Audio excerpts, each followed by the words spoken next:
ছাত্র জনতার আন্দোলনে সহিংসতায় জড়িতদের বিচার দেখতে চায় জাতিসংঘ। শেখ হাসিনার বিরুদ্ধে আরও 2 মামলা। বাংলাদেশের অভ্যন্তরীণ বিষয়ে চীন হস্তক্ষেপ করবে না বললেন দেশটির রাষ্ট্রদূত। সম্পর্ক উন্নয়নে বাড়াবে বিনিয়োগ জানালেন মির্জা ফখরুল।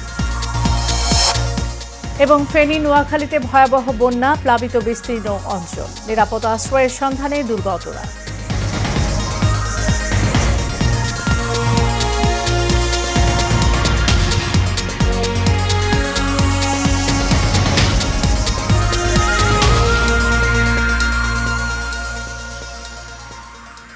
স্বাগত এশিয়ান নিউজের সাথে আছি সাবরিনা জিয়া।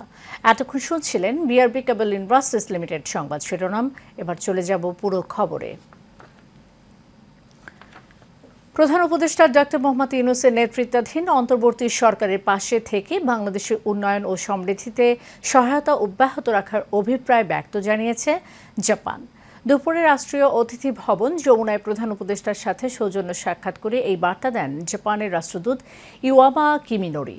রাষ্ট্রদূত আরও উল্লেখ করেন, বাংলাদেশ প্রতিষ্ঠার পর থেকে জাপান শুধুমাত্র অবকাঠামো উন্নয়ন এবং ইন্ডাস্ট্রিয়াল বেসকে শক্তিশালী করার দিকেই মনোযোগ দেয়নি, বরং সুশাসন ব্যবস্থার বর্ধিতকরণ, স্থানীয় উন্নয়ন, স্বাস্থ্যসেবা ও শিক্ষার মান উন্নয়নের পাশাপাশি দুর্যোগ প্রতিরোধ ও জলবায়ু পরিবর্তনের ব্যবস্থার মতো অন্যান্য বিষয়েও ধারাবাহিকভাবে কাজ করেছে।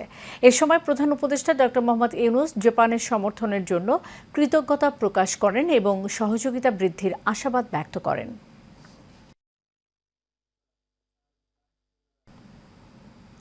অন্তর্বর্তী সরকারের প্রধান উপদেষ্টা নোবেল বিজয়ী অর্থনীতিবিদ ডক্টর মোহাম্মদ ইউনূসের প্রথম বিদেশ সফরের প্রস্তুতি শুরু হয়েছে। থাইল্যান্ডের রাজধানী ব্যাংককে অনুষ্ঠেয় 7 দেশের আঞ্চলিক জোট বিমস্টেক শীর্ষ সম্মেলনে অংশ নিতে আগামী 3 সেপ্টেম্বর তিনি থাইল্যান্ড যেতে পারেন। পররাষ্ট্র মন্ত্রণালয়ের কর্মকর্তারা জানিয়েছেন, অন্তর্বর্তী সরকারের প্রধান উপদেষ্টার সফরকে সামনে রেখে সম্প্রতি থাইল্যান্ডে নিযুক্ত রাষ্ট্রদূত ফয়াজ মুর্শিদ কাজীকে জরুরি ভিত্তিতে ব্যাংককে পাঠানো হয়েছে। আগামী 2 থেকে 4 সেপ্টেম্বর ব্যাংককে বিমস্টেক শীর্ষ সম্মেলন অনুষ্ঠিত হবে। 7 জাতির আঞ্চলিক জোট বিমস্টেকের 6ষ্ঠ শীর্ষ সম্মেলনে ভারতসহ জোটের সকল শীর্ষ নেতারা যোগ দেবেন। শীর্ষ সম্মেলনের ফাঁকে ভারতের প্রধানমন্ত্রী নরেন্দ্র মোদীর সঙ্গে তার সৌজন্য সাক্ষাতের সম্ভাবনা রয়েছে। বাংলাদেশের ছাত্র জনতার আন্দোলনের সময় ব্যাপক সহিংসতা, প্রাণহানি ও হতাহতের ঘটনায় জড়িতদের বিচার চায় জাতিসংঘ। একই সঙ্গে সহিংসতা, প্রাণহানি এবং মানবিক ও রাজনৈতিক অধিকার লঙ্ঘনের সঙ্গে জড়িতদের জবাবদিহির মুখোমুখি করা দরকার বলেও মন্তব্য করেছেন সংস্থাটি। জাতিসংঘের নিয়মিত ব্রিফিংয়ে বাংলাদেশ বিষয়ে দেয়া বিবৃতিতে এবং সাংবাদিকদের করা প্রশ্নের জবাবে মহাসচিব অ্যান্টনিও গুতেরেসের মুখপাত্র স্টেফেন ডুজারিক এসব মন্তব্য করেন। তিনি বলেন, বাংলাদেশের নতুন অন্তর্বর্তীকালীন সরকারের প্রধান উপদেষ্টা ডক্টর মোহাম্মদ ইউনূসকে অভিনন্দন জানিয়ে চিঠি লিখেছেন মহাসচিব অ্যান্টনিও গুতেরেস। চিঠিতে বাংলাদেশের শান্তি ফিরিয়ে আনা এবং জাতীয় সংসদ নির্বাচনের আয়োজনের প্রচেষ্টাকে স্বাগত জানিয়েছেন তিনি।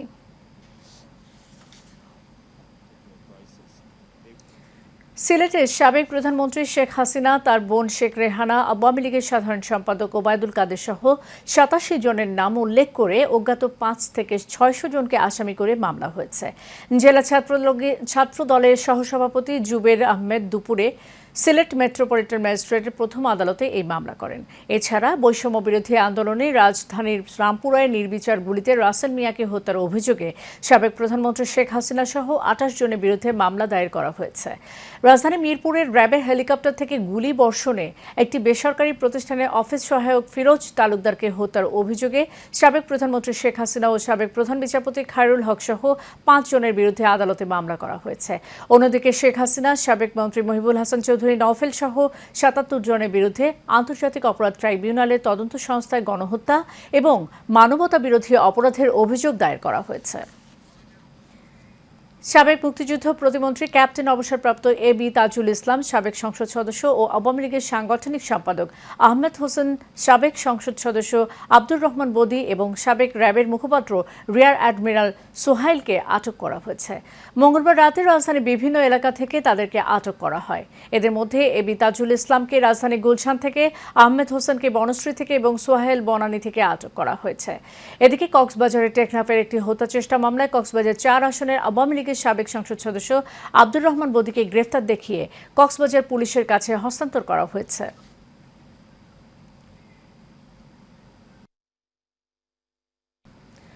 বাংলাদেশের অন্তর্বর্তী সরকারের প্রধান উপদেষ্টা ডক্টর মোহাম্মদ ইউনূসকে অভিনন্দন জানিয়েছেন ফ্রান্সের প্রেসিডেন্ট ইমানুয়েল ম্যাক্রো। এছাড়া বাংলাদেশের সরকারকে সম্পূর্ণ সমর্থন জানানোর কথাও জানিয়েছেন তিনি। প্রধান উপদেষ্টা বরাবর লেখা এক চিঠিতে এই অভিনন্দন জানান ম্যাক্রো। ফ্রান্সের প্রেসিডেন্ট লিখেন, গণপ্রজাতন্ত্রী বাংলাদেশের অন্তর্বর্তী সরকারের প্রধান উপদেষ্টা হিসেবে নিয়োগের জন্য অভিনন্দন জানাচ্ছি। বলেন, বাংলাদেশে এখন নতুন রূপান্তর এসেছে। ডক্টর মোহাম্মদ ইউনূসের নেতৃত্বাধীন সরকারের গুরুত্বপূর্ণ কাজ হবে দেশের শান্তি ও জাতীয় পুনর্মিলন নিশ্চিতের লক্ষ্যে গণতান্ত্রিক নির্বাচনের পরিবেশ তৈরি করা। বাংলাদেশের প্রতি ফ্রান্সের সম্পূর্ণ সমর্থন থাকবে বলেও জানান ম্যাক্রো।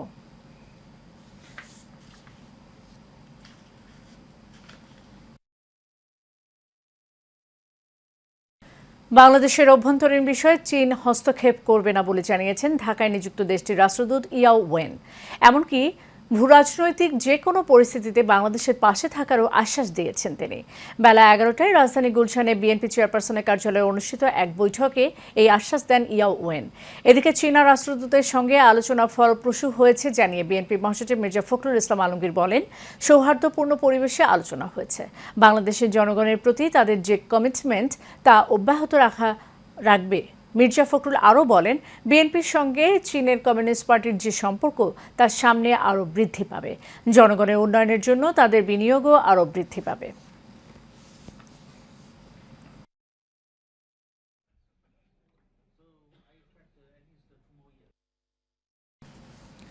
বাংলাদেশ সেনাবাহিনী বেসামরিক পোশাকে এবং অন্যান্য আইনশৃঙ্খলা বাহিনীর উপস্থিতি ছাড়া কোনো অভিযান পরিচালনা করে না বলে জানানো হয়েছে আইএসপিআর-এর এক বিজ্ঞপ্তিতে। গণমাধ্যমে পাঠানো ওই বিবৃতিতে বলা হয়েছে, ইদানিং পরিলক্ষিত হচ্ছে যে কতিপয় স্বার্থান্বেষী ব্যক্তি বা গোষ্ঠী সেনাবাহিনী পরিচয় ব্যবহার করে বেসামরিক পোশাকে সরকারি অফিস, কর্পোরেট অফিস, পারিবারিক বাসস্থান, শপিং মল ও দোকানে তল্লাশি চালাচ্ছে এবং ফোন কলের মাধ্যমে চাঁদাবাজির চেষ্টা করছে। প্রকৃত ঘটনা হচ্ছে সেনাবাহিনী, পুলিশ বা র্যাবের উপস্থিতি ছাড়া এ ধরনের কোনো অভিযান পরিচালনা করে না। এ বিষয়ে দেশবাসীকে সতর্ক থাকার আহ্বান জানানো হয়েছে সেনাবাহিনীর পক্ষ থেকে।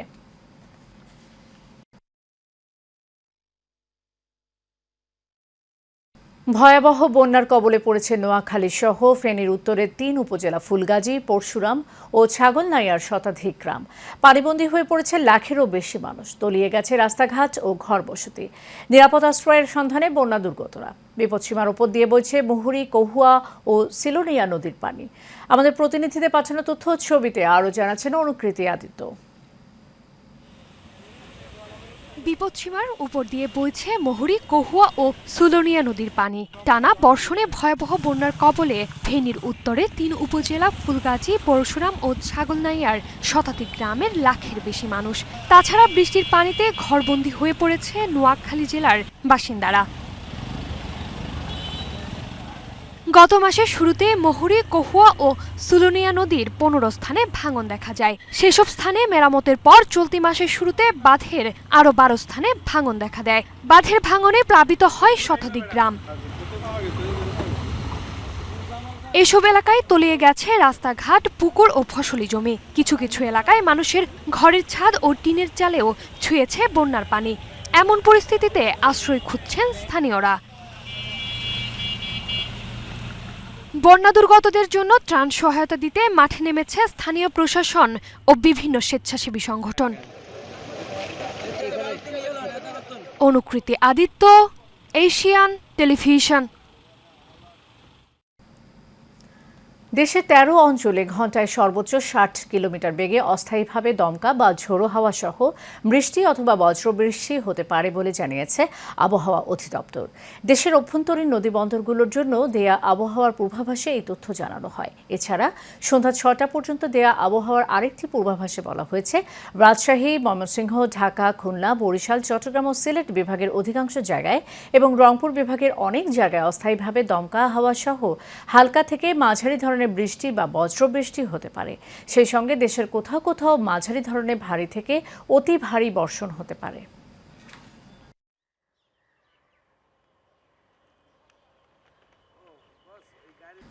বাংলাদেশ দুগ্ধ উৎপাদনকারী সমবায় ইউনিয়ন লিমিটেড মিল্ক ভিটার বর্তমান ব্যবস্থাপনা কমিটির অনিয়ম ও দুর্নীতির বিরুদ্ধে ব্যবস্থা নেওয়ার পাশাপাশি প্রকৃত সমবায়ীদের সমন্বয়ে নতুন কমিটির দাবিতে আন্দোলন করেছেন কর্মচারীরা। বিকেলে রাজধানী তেজগাঁও মিল্ক ভিটার কার্যালয়ে বর্তমান কমিটি বিলুপ্ত করে প্রতিষ্ঠানটির শ্রমিক কর্মচারীরা তাদের ন্যায্য অধিকার আদায় এবং মিল্ক ভিটাকে রক্ষার দাবিতে আন্দোলন করেন। এ সময় সাবেক কমিটির অনিয়মের তথ্য তুলে ধরে তাদের ৮ দফা দাবি পেশ করেন। জানান, আওয়ামী সরকারের আত্মীয় পরিচয়ে প্রতিষ্ঠানটিতে বেশ করে কোটি কোটি টাকা হাতিয়ে নিয়ে মিল্ক ভিটাকে ধ্বংস করার পাশাপাশি শ্রমিকদের ন্যায্য অধিকার থেকে বঞ্চিত করেছে। শ্রমিকদের ন্যায্য অধিকার ফিরে পেতে প্রধান উপদেষ্টার সহযোগিতা কামনা করেন। সরকারের আমলে অবৈধ নিয়োজিত বর্তমান দুর্নীতিবাজ ব্যবস্থাপনা কমিটির দ্রুত অপসারণ চাই। বর্তমান ব্যবস্থাপনা কমিটির অনিয়ম ও লুটপাটের অধিকতর তদন্তের মাধ্যমে শাস্তি চাই। স্বৈরাচার হাসিনার চাচা শেখ নাদির হোসেন লিপু গত 10 বছর যে লুটপাট করেছে, আমরা তার এই কমিটির অপসারণ চাই। গরিব সমবায়ীদের এই প্রতিষ্ঠানকে বাঁচানোর জন্য এই দালালের কমিটিকে বাতিল করতে হবে। ফরিদপুর দুগ্ধ উন্নয়ন প্রকল্পে ৩৮৭ কোটি টাকার প্রকল্প, ইতিমধ্যে গভর্নমেন্ট থেকে ৩৫৬ কোটি টাকা ছাড় হয়েছে, যেই টাকার আমাদের কাছে কোনো হিসাব নাই। শ্রমিক আছে যা এই 15-20 বছর স্থায়ী করা হয় নাই, চুক্তিভিত্তিক যারা হচ্ছে বিগত সরকারের যে লোক ছিল তারা বিভিন্ন সময়ে টাকা নিয়ে অনেক লোক বাইরে থেকে আমাদেরকে স্থায়ী না করে বাইরে থেকে লোকগুলি ভিতরে দেওয়া হয়েছে এবং তাদের স্থায়ী করা হয়েছে পুনরায় টাকা নিয়ে। এমন একটা ব্যবস্থাপনা কমিটি দেওয়া হোক যে যারা এই বৈষম্য দূর করে আমাদের সকল লোককে স্থায়ীকরণ করা হোক।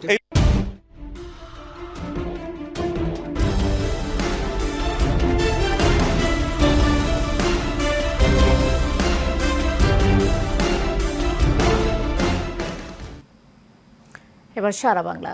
বৈষম্য বিরোধী ছাত্র আন্দোলনে নিহত ময়মনসিংহের হালুয়াঘাট উপজেলার পূর্ব গোবরাকুড়া গ্রামের রাজু মিয়ার মৃতদেহ এখনও খুঁজে পায়নি তার পরিবার। একমাত্র উপার্জনশীল রাজুকে হারিয়ে দিশেহারা তার স্বজনরা। ময়মনসিংহের হালুয়াঘাট থেকে এম এ খালেকের পাঠানো তথ্য ছবিতে আরও জানাচ্ছেন সঞ্জিদা হক।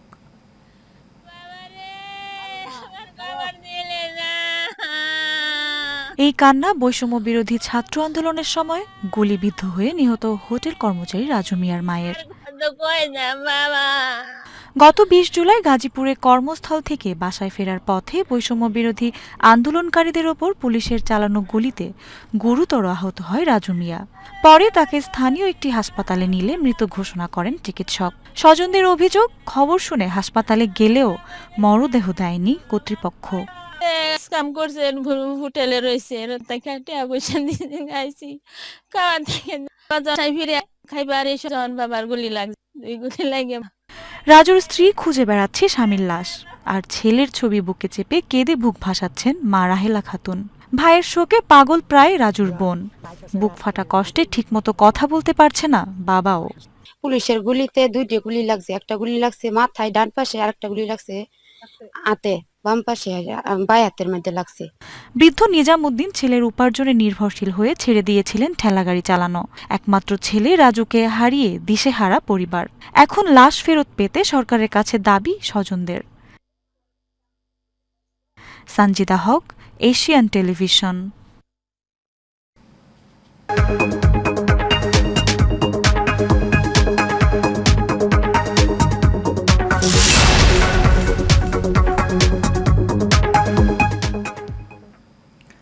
অবকাঠামোগত সমৃদ্ধির ক্ষেত্রে সরকারের সাথে বড় সহযোগী হিসেবে কাজ করেছে আবাসন শিল্পের একমাত্র প্রতিষ্ঠান রিহ্যাব বলে জানিয়েছেন সংগঠনটির সভাপতি মোহাম্মদ ওয়াহিদুজ্জামান। দুপুরে রাজধানী সিটিরাপ মিলনায়তনের সংবাদ সম্মেলনে একথা বলেন তিনি। বলেন, বর্তমান এবং ভবিষ্যৎ প্রজন্মের জন্য নিরাপদ আবাসের ব্যবস্থা করার লক্ষ্যকে সামনে রেখেই 3 দশকের বেশি সময় ধরে নিরলসভাবে কাজ করছে রিহ্যাব। ধারাবাহিকভাবে এ কাজের কারণে অনেক নাগরিকের মৌলিক অধিকারের স্বপ্ন সফল হয়েছে। 2 কোটি লোকের খাদ্যের সংস্থান হয়েছে এবং এই আবাসন শিল্পকে ঘিরে বলেও জানান তিনি।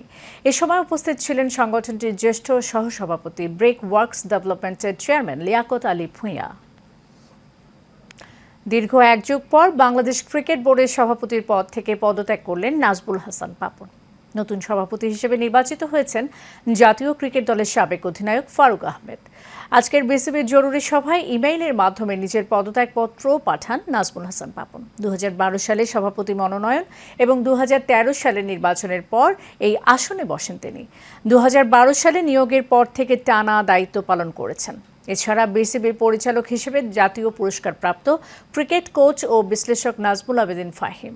সচিবালয়ের বৈঠক শেষে তাৎক্ষণিক প্রতিক্রিয়ায় বোর্ড সভাপতি ফারুক আহমেদ বলেন, বাংলাদেশ এবং বাংলাদেশের ক্রিকেট এই দুটি বিষয় মাথায় রাখলে ক্রিকেটকে এগিয়ে নেওয়া সম্ভব। এখন প্রথম এবং প্রধানতম লক্ষ্য ও উদ্দেশ্য দেশের সম্মান বৃদ্ধি করা, দেশের মুখ উজ্জ্বল করা।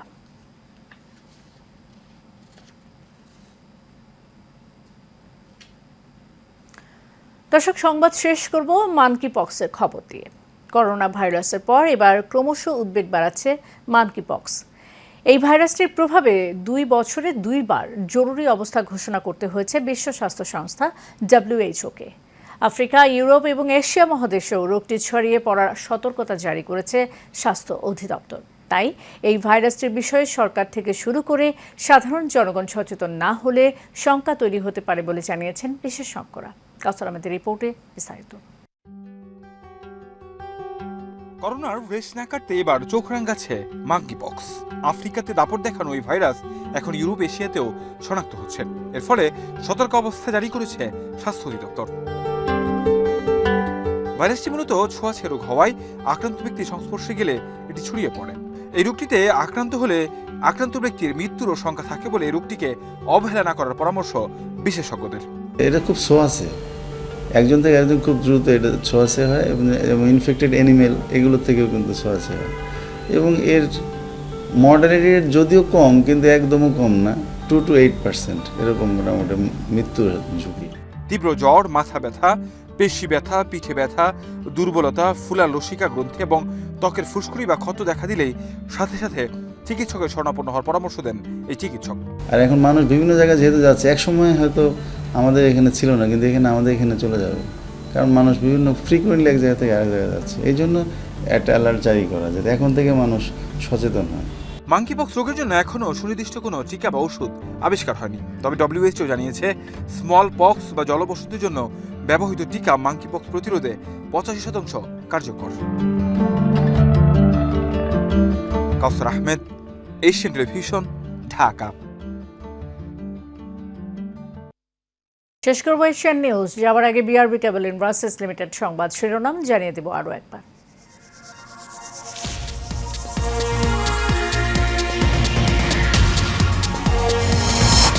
ছাত্র জনতার আন্দোলনে সহিংসতায় জড়িতদের বিচার দেখতে চায় জাতিসংঘ। শেখ হাসিনার বিরুদ্ধে আরও 2 মামলা। বাংলাদেশের অভ্যন্তরীণ বিষয়ে চীন হস্তক্ষেপ করবে না বললেন দেশটির রাষ্ট্রদূত। সম্পর্ক উন্নয়নে বাড়াবে বিনিয়োগ, জানালেন মির্জা ফখরুল। এবং ফেনী, নোয়াখালীতে ভয়াবহ বন্যা, প্লাবিত বিস্তীর্ণ অঞ্চল, নিরাপদ আশ্রয়ের সন্ধানে দুর্গতরা।